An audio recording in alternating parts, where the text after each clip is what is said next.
Londoner Konferenz im Jahr 2006 dienen, bei der Afghanistan knapp 9 Milliarden Euro Wiederaufbauhilfe zugesagt wurden.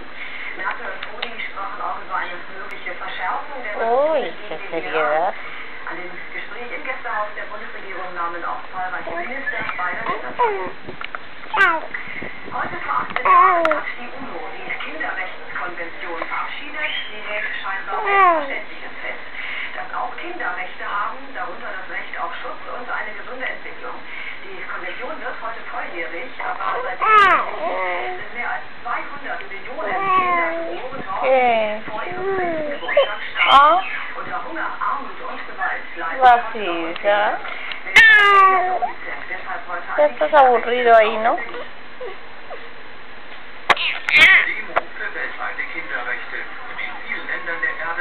Bueno, entonces vamos a bañar. A ver. Dime como yo lloro, siempre lloro así. Yo no voy a estar